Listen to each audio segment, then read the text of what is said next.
அடுத்தடுத்து தொடர் அவமானம் தாங்க முடியாமல் தாவேக்காவிலிருந்து விலகும் செங்கோட்டையன். தமிழக அரசியலில் பெரும் பரபரப்பு. அதாவது அரசியல் கட்சி ஆரம்பித்திருக்கும் விஜய், உங்கள் விஜய் நான் வரேன் என்கின்ற பெயரில் அரசியல் சுற்றுப்பயணத்தை ஆரம்பித்தார். இந்த பயணத்தின் போது கரூரில் ஏற்பட்ட கூட்ட நெரிசலில் சிக்கி 41 பேர் பரிதாபமாக உயிரிழந்தார்கள். அந்த சம்பவத்துக்கு விஜயின் அலட்சியம், தாமதமான வருகை, தாவேக்காவினர் செய்த ஏனோ தானோ என்ற ஏற்பாடுதான் காரணம் என பலரும் குற்றம் சாட்டி வருகின்றார்கள். அது மட்டுமின்றி சம்பவம் நடந்த இடத்துக்கு விஜய் நேரில் செல்லாததும் ஏகப்பட்ட விமர்சனங்களை சந்தித்தது.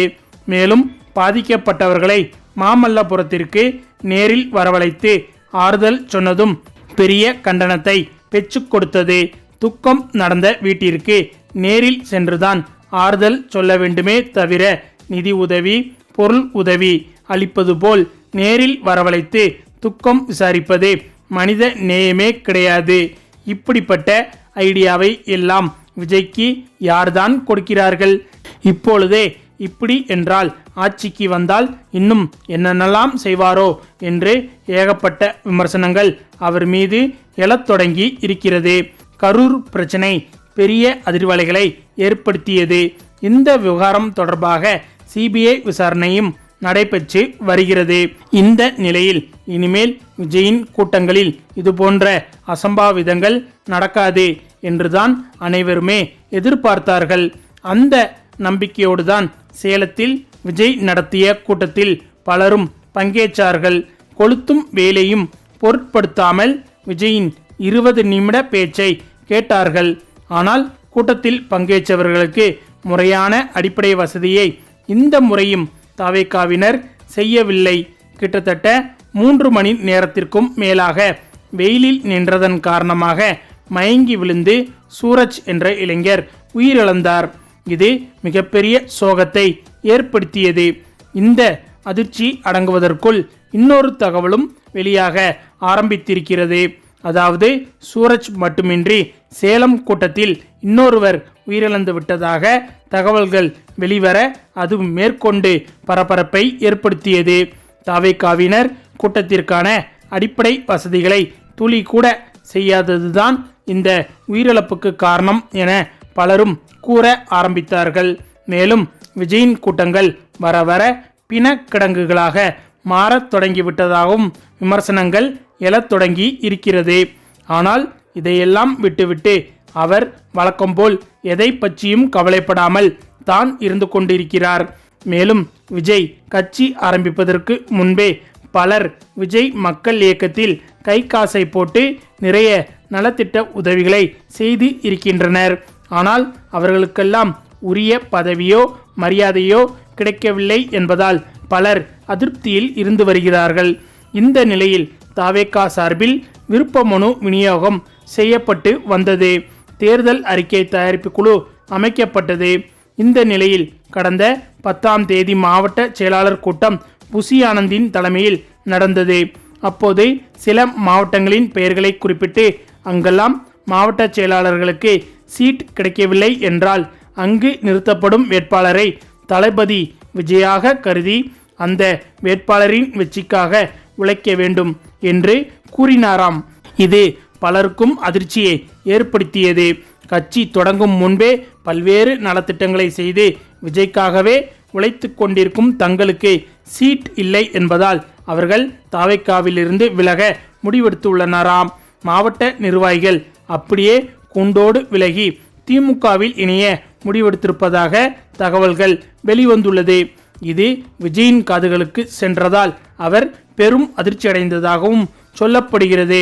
இது ஒருபுறம் இருக்க 2026 சட்டமன்ற தேர்தலை முன்னிட்டு தமிழக வெற்றிக் கழகத்தின் சார்பில் போட்டியிட விரும்புவோருக்கு சென்னை பனையூர் அலுவலகத்தில் கடந்த 6ஆம் தேதி முதல் விருப்ப மனுக்கள் வழங்கப்பட்டன.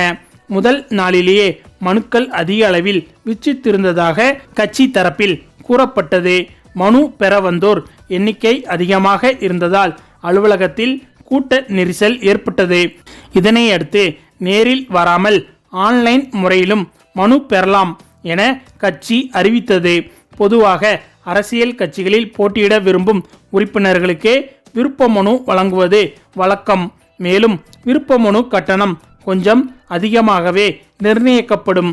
ஆனால் தாவேக்காவில் 100 ரூபாய் மட்டும் செலுத்தி மனு பெறலாம் என அறிவிக்கப்பட்டதால் பலர் ஆர்வத்துடன் மனுக்களை பெற்றனர். பின்னர் பூர்த்தி செய்யப்பட்ட மனுவுடன் பொது பிரிவினர் 10,000 மற்றும் SC/ST பிரிவினர் 5,000 செலுத்த வேண்டும் என கூறப்பட்டது. மேலும் கட்சி தரப்பில் கிடைத்த தகவலின்படி நேரில் சுமார் 10,000 பேர் மனு பெற்றதாகவும் ஆன்லைன் மூலம் சுமார் 40,000 பேர் மனுக்களை பதிவிறக்கம் செய்ததாகவும் கூறப்படுகிறது. மொத்தமாக 50,000 பேருக்கும் மேற்பட்டோர் மனுக்களை பெற்றிருந்தாலும் கூட அவற்றில் 5,000 குறைவான மனுக்களே பூர்த்தி செய்யப்பட்டு கட்சி தலைமையிடம் திரும்ப கொடுக்கப்பட்டுள்ளது. அதே சமயம் திரும்ப வந்த மனுக்களில் கூட கட்டண தொகைக்கான வரைவோலை இணைக்கப்படாமல் பல விருப்ப மனுக்கள் வந்துள்ளதாக கூறப்படுகிறது. மேலும் மனு ஒப்படைக்கும் பணிகள் முழுமையாக நிறைவடையாத நிலையில் சில தொகுதிகளில் கட்சி நிர்வாகிகள் தாங்களே வேட்பாளர்கள் என கூறி செயல்படுகின்றனர் என்ற தகவலும் வெளியாகியுள்ளது.